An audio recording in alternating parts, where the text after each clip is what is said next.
Here's how to start a newsletter with Substack. Hey everyone and welcome. This is going to be for an introduction for people who are just getting started with Substack. They just signed up or they are just getting into it. So I'll show you exactly what you need to do to get started with writing. So the first thing you will need to do is obviously just head over to substack.com. And then from here, you can, just check the website out if you want, read more about what Substack does because I'm not going to get into much of that. But once you are done, you should just go ahead and click on create your Substack, and then you just sign up and enter your account information. It is going to be free forever, and you just get started simply. It's going to ask you for basic information. It's not going to be anything crazy.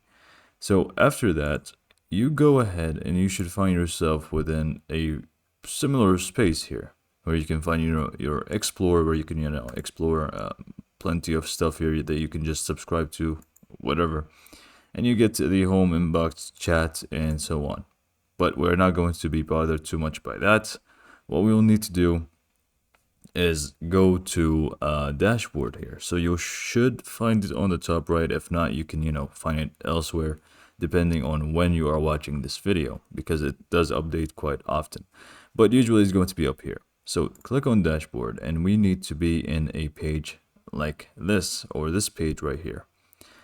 So the first thing that you will need to do basically once you get started is, if you have come from a different platform like Ghost, Beehive, that kind of stuff, you will need to obviously import your subscribers.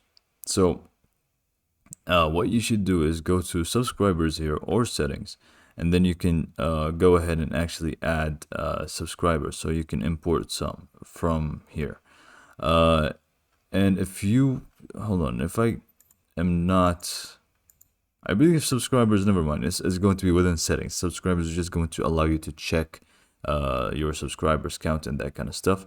But if you want to actually import, you go to settings, and then you go to import here, where you'll be able to import emails, basically subscribers. So you just click on it, and then you can add subscribers by email. Now you can enter their emails here and then separate them by commas. And you can also check this if you want to send a welcome email, which I will show you how to adjust later on. Change how the welcome email looks like. Or you can also, the other option is add emails by uploading a spreadsheet, which is a CSV file from platforms like, these platforms and other platforms as well. So if you can export a spreadsheet from them, you can just import it here easily by just clicking browse, and you just find it and upload it. And it's going to be very simple. So this is going to be the first step.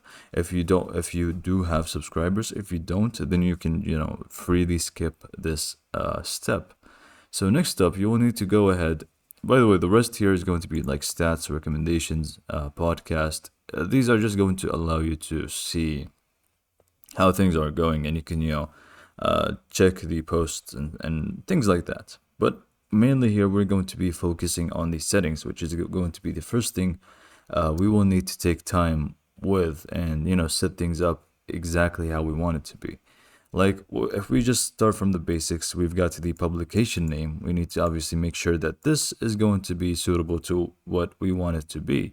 So you can change it freely. It's not going to be crazy or anything. You can just change it as many times as you want. So you can just save it like this if we want.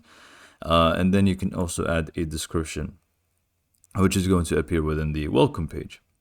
And now we will do the rest of the stuff, which is going to be site design and so on. If you want to go to site design, which I recommend that you do, change the theme a little bit. Usually just is going to be always the same, and we don't really want that. We want things to be a little bit unique to our own. And you can go to design here, where you can change the background to a specific color you want, and you can see it does change easily. Let's make it a little bit like dark, maybe just gray. I think gray is good. And this is my profile picture. I found whatever picture I have and have it in there. Maybe let's match it with this. and play around with it a little bit. If you have a code for the color, you can also insert it here. So just design your website a little bit, make it a little bit unique, and also the fonts for the titles and the rest of the text. So you can change the titles and text. So, first you need to adjust your branding, which is going to be a very essential thing. You need to do it first because you want to actually look unique and have your branding voice already input. So I believe we were here. How did I skip that much? Okay, so if we go to site design, that's where we were. And then language about page that you can change, and I recommend that you do. So if you click on edit, you can change everything within here. So you can obviously attach things, images and stuff, and also change all the text in here. What I recommend that you do is actually Control A, delete everything, and you can, move on from there. And you can also add buttons from here. So if you just click on buttons, and you can find a different button that you want, maybe like, I don't know, subscribe with caption, and it's going to be in here already, and so on. So you can adjust this to your liking, style it the way you like, and move on from there. So make sure that the about page is set, and let's keep going. So if we go basics, again, about where's the about page, the logo, which is square logo categories. This is going to be for the payment, I believe, and it's going to be with Stripe, so you need to set up your Stripe and connect it. And you can also adjust the monthly subscription or yearly subscription and so on. So you will adjust the pricing and stuff. And when it comes to branding, you will need to, take a look over all of them and just change them accordingly. So the welcome email, you need to change it to, your own unique branding voice. And also the same goes for the rest of the stuff here. Same goes for wordmark, cover photo, and the rest. Here is going to be your email address and stuff. So basically what I'm trying to say here is after you're done, you go payments, set up everything, you need to make sure that you go through all of these settings and actually make sure that they are your own. They're not, just random stuff written, like your mailing address here. This is just some random stuff that Substack does have for you for like a template, but you can change it to your own, obviously, and same goes for all of these settings. So this is basically what you need to do. It's going to be mostly what you do with your settings, and make sure that you set things up to your liking. If you want replies and things like that, you can turn it off or you can turn it on. Or maybe if you want just to be for paid subscribers, you can also do that. Okay, so if we go chat, notes, where was the replies? I believe it was within branding, maybe? No, it shouldn't be in branding, but sometimes it's a little bit messy, to be honest. But you will need to go through all of these settings and actually, set things up. And after you're done with these settings, if you go back to homepage here, here's going to be basically where you will start creating after you're done, right? If you just go ahead and click on, hold on. So we are done with all of this. I kind of already told you everything that you will need to do. And you've got your you can actually download the app and stuff if you want to make things easier for you. Writer dashboard is going to be the same thing. And you can just click on new post whenever you're ready, and you can just go ahead and enter your title and subtitle, and then go ahead and actually go crazy with your body of text. So it's very, very simple. Basically, again, just to run over everything, go to settings, make sure that you set everything up to your branding standards and style. And then afterwards, you just go and, just start with your post. You go to post here and create new post, or if you're in the home page, you can add a note if you want.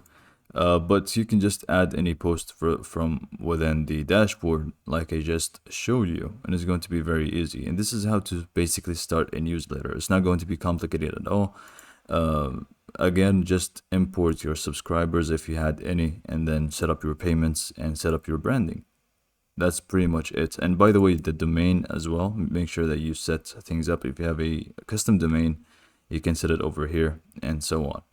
And then you can, again, start posting by adding a new post. If it's a podcast that you want, if you want, you can get started on a podcast, but this is not what I'm going to showcase in this video. But it's going to be very similar. If you want to get started, and then you will just, enter information about your podcast, like the podcast name and things like that. So these settings are going to be for all. So it's going to be for your podcast, for your website, for your newsletters, for everything within Substack, basically. So I really recommend that you go ahead. The first thing you do, go to settings and set everything up. And I can't really go through all of them because there's plenty to go through. But these are going to be very simple and easy to understand. They're not going to be complicated for you to understand. And yeah, this is pretty much it. And again, once you're done with that, new post and go crazy with it. Again, you can add buttons if you want here. Like I showed you, subscribe now. You can add media, add image, and stuff like that. And also links and a lot of other stuff. You can have bullet points if you want and more. So I hope this video kind of helped you out getting started. And yeah, thanks for watching, guys.